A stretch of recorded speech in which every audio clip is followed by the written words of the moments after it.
Let's go down to Clearwater, Florida, check in with John Clark, NBC Sports Philadelphia. And the Phillies, a lot different atmosphere than it was in Minnesota, that's for sure. It's a hell of a lot warmer there, John. But a heck of a lot different atmosphere than the last few years of Philly spring training. Yeah, it's kind of like the changes that Chip Kelly came in and made with the Eagles.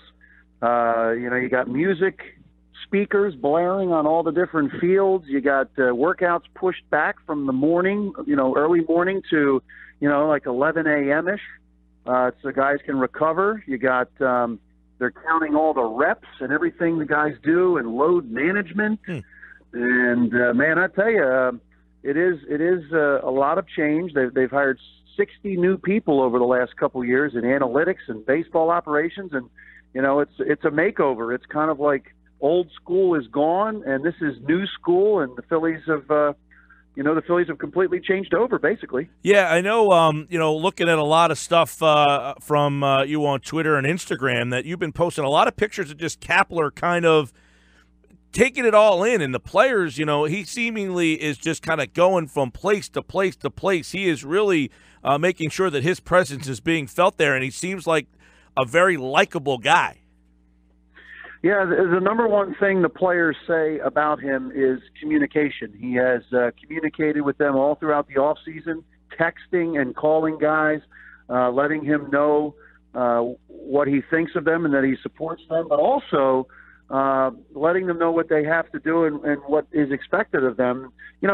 I've seen him go up to guys and embrace them, put his arm around their neck, and he is kind of what Jeff Lurie described he was looking for with a coach like Doug Peterson, emotional intelligence. And he is trying to bond with these guys, and he will ask them things about their personal life. He will ask them what book they're reading and maybe try to communicate with them on their level. And you see him running around from drill to drill. So he is very intense. He is very passionate, very emotional, and he's in-your-face kind of guy, and he's more like a football coach than a baseball manager. Yeah, and 4 plates on each side of the bar too. That was another Instagram, right? I mean, he's out weightlifting his own players, John. Yeah, most of them. Now, Dylan Cousins, who's down here, who is in the minors, my goodness, he is like the largest specimen I've ever seen in baseball. But there's some other guys that he's not outlifting. But I guarantee you, he's outlifting a guy like Aaron Nola and guys like that. Yeah, he's pretty intense with his workouts, and you know what? It has permeated the team. These guys have more energy with the music going, and they seem to be enjoying themselves down here. And how could you not? It's 80 degrees every day. This is a good break from Minnesota, I'll tell you that. Yeah, and they get to play a game for a living. John Clark with us from NBC Sports Philadelphia. That music, John, it may seem like a small thing, but, you look at a guy like there's no right way. Bobby Cox wouldn't allow music at all in the clubhouse, and he won 14 division titles in a World Series, so there's no exact way, but you definitely think that maybe Kapler's on to some new way things. Yeah, I mean, I feel a lot better when I'm working out listening to music. I couldn't live without it, and especially with nowadays, with the athletes of today, they're constantly on their phones, listening to music or playing video games or communicating on social media. And so he's trying to get with the athletes of today who don't have as long of an attention span as we used to as a society. So, making drills a little quicker and music kind of keeping your juice flowing. I think it's all good, man. And of course you need the players, but these are mostly young players. And they've also said that, Gabe being 42 and not being out of the game for too long, that, they can relate to him more so than a guy who is an older manager. How about the wrinkle they unveiled today where they brought out a couple umpires and they painted batters boxes in the bullpen, so they actually had the pitchers with umpires back there to call balls and strikes during the bullpen workouts. Yeah, and I'll tell you something. I've never understood bullpen sessions down here where it's just a pitcher and a catcher. I mean, why not have a batter in there? Why not have an umpire? Why not have a real game situation so you kind of up that ante or the pressure on getting that ball over the plate or placing it where you want to?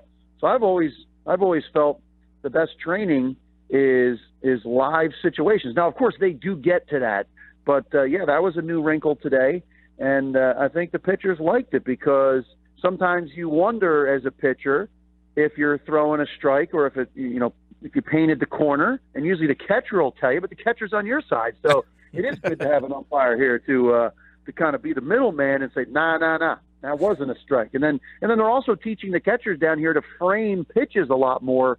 They're working on all these things analytically that can give you that extra little advantage.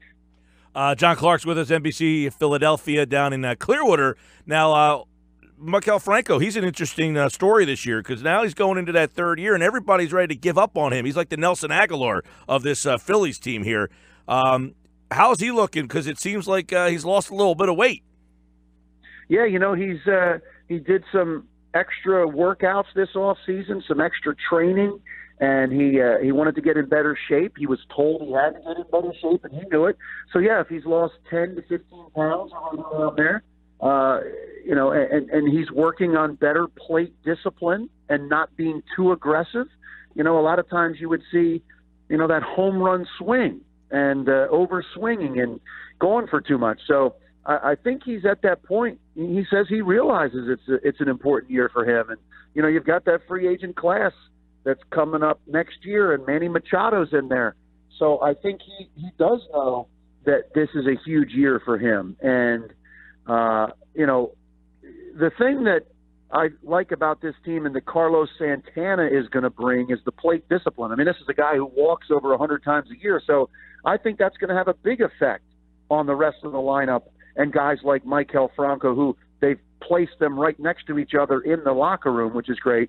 So I think having that, and obviously Franco is going to be dropped in the order a little bit because you've got Rhys Hoskins and Carlos Santana in the middle of that lineup. So this is Franco's kind of last chance here, because if they go make a run at Machado, then that's the end of Franco. Yeah, and last couple of days you had McPhail and Clintek both speak, and it seems like, playoffs don't seem like it's out of the realm of possibility to them, at least, which is far different from the previous couple of years that these two guys were here. Yeah, the first couple of years they were completely tearing down and rebuilding, and trying to identify the younger players that they can move forward with and they want to see more of. And I think you've got that now. I think you've got your outfield with Rhys Hoskins, Odubel Herrera, and then a combination of Nick Williams and Aaron Altair. And then, right now you got your big free agent first baseman with Carlos Santana, Alfaro behind the plate, J.P. Crawford at short. And right now Cesar Hernandez is at second with Scott Kingery coming. So I think you're seeing that the lineup is one or two pieces away from being a contending lineup, and they really like their bullpen. They've added a couple of veteran arms, and they really like their bullpen. The big question mark is the starting pitching, and beyond Aaron Nola and Jared Eichhoff, you've got the big question marks with Vince Velasquez. Can he stay healthy? You've got Nick Pivetta, Ben Lively, maybe in those last couple spots, and they really are working the phones. They are trying to see if they can get a veteran starting pitcher, some of the guys available out there.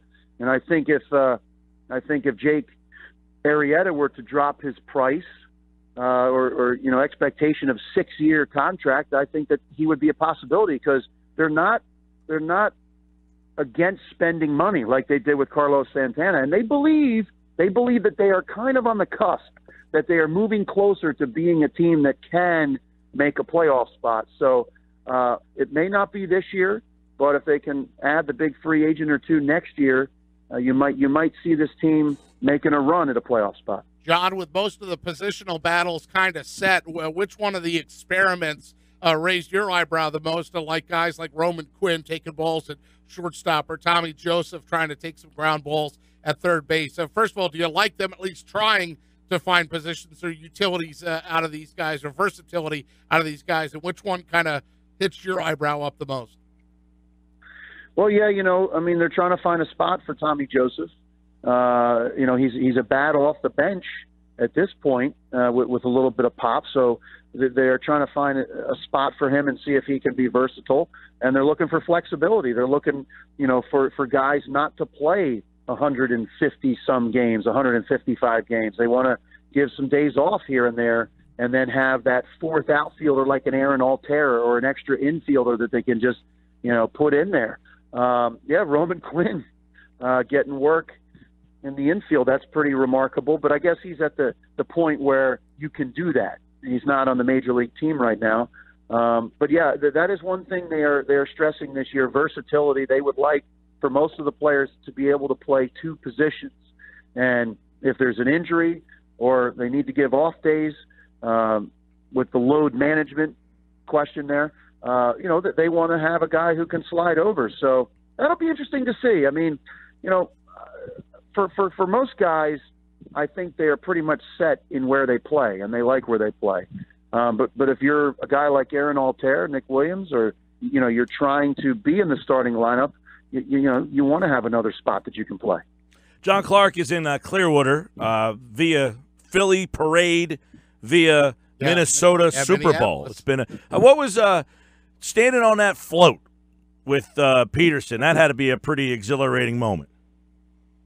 Well, I tell you, the view from the bus going up Broad Street, and then you hit Ben Franklin Parkway, it is an amazing sight. You go through the neighborhoods of South Philadelphia, you see people hanging out of their windows, you see people in trees, and then you see the areas where the streets are bigger, the cross-section, and you see the amount of people and how deep it is. And then the amazing thing is the whole way, it's like a roar when the Eagles defense needs a stop on fourth down at the link.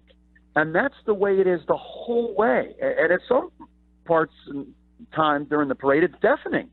So it was amazing to see, and to see Doug holding up that Lombardi trophy, and also the quarterbacks were on the front bus as well, and Jeff Lurie, to know that they delivered that Lombardi trophy to Philly, and to see everybody's faces. I mean, my goodness, everybody lit up along the route, smiles everywhere. It was pretty remarkable to see. And Doug Peterson even hopped off his bus for a little bit and walked and tried to get the Lombardi trophy closer to the fans. So it's one of the greatest sights that these eyes have ever seen. to steal something from the movie Rudy. Of course, Rudy. Yeah. Now, John, when people think of you and I, a lot of people know our Seinfeld trivia expertise. So I had people firing questions at me all day trying to stump me. Now, I'm not meaning to put you on the spot, but these are the questions I got, and I got them all right. So I'm going to throw a couple at you, all right? Oh, man, so the pressure's on me. Okay. That's right, because I got 100%. Now. You did? Yeah, of course I did. I don't know. You won the contest. All right, here's a question from the listeners. Which celebrities make fun of George on The Tonight Show? Corbin Burnson. That is one. Oh, there's more. There's two. There was two guys. Remember, they were backstage. They were backstage, and the guy said, "Did some wacko come up to you?" Oh, you're talking about Jay Leno and Corbin Burnson? It was. Well, there was another guest on the show at the Tonight Show. There was? Yes. George Wendt? That's right. All right. Way to go, Clark. There you go. There you go. Yes. Okay. Where does the maestro insist that no houses are available? Tuscany. That is correct. Now, a bonus question from this listener is, what is the maestro's real name? Bob Cobb. Man, right on the money. Clarky. All right. Kramer's mother's name is? Wow. Oh, Babs. Babs, that's right. Babs. Babs Kramer. All right. What cap? This was an easy one. Those were all okay. This one was easy. What cap is Elaine wearing at the baseball game she gets ejected from? Okay, so I believe she's at the Yankees game and she's wearing an Orioles. That is correct. She is in the owner's box with the Orioles cap on. All right, this was one that I did not get. Where were the calzones from that Steinbrenner won it and George messed up the order? The calzones where Kramer eventually goes in and he throws all the pennies. Yes. On the and he's trying to have his shirt cooked in there. That's yes. Fun. What the hell do I know about cooking a shirt? Oh, man, that's a good one. Calzones, the calzones. Oh, the name of it. I might be able to get it on a multiple choice, but, oh, wow, that's a good one. I didn't get it either. A texter guide sent in. It was Paisanos. Oh, Paisanos. That's right. Oh, all right, that's this a good one. I like that one. This one came from the great Adam Kaplan, who asked me, what was George's middle name? Oh, wow. George Costanza. George Middleton Costanza. George Franklin? No. Wow. Oh, man. You saved the hard ones for the end. Yeah. I thought you got 100% on these. I didn't get the Paisanos one, but that wasn't one that was asked by the listener. That one was asked by Pete Thompson. Yeah, I came up with the hardest one. I didn't even realize. Yeah, you did. You stumped us. George, what's the first initial of the middle name? That would be an L. Oh, George Lucas? No, George. Ooh, you're right there. Oh, it's L-U, right? It could be spelled that way. No, not really. Yeah, I guess it could be. It could. All right, what is it? Lewis. It's Lewis. George Louis Costanza. That's right. George Louis Costanza. John Clark. Great stuff. Good stuff down there in Florida. You down there the whole time? You getting to stay in Clearwater for like a month and a half? Oh, no. We're here till Tuesday. Then we're packing up and heading back home. And Line change. Yeah. Line change, exactly, man. Hey, right into Villanova basketball. Hopefully they make a run, too. All right. Well, hit the Clearwater Bait House while you're down there. You'll thank me. That's a good call. I've heard that twice so far. Oh, yeah. You'll thank me. All right, pal. Take care. I'll drop your name. Thanks. Take care. Thanks, John. John Clark, everybody. NBC Sports Philadelphia.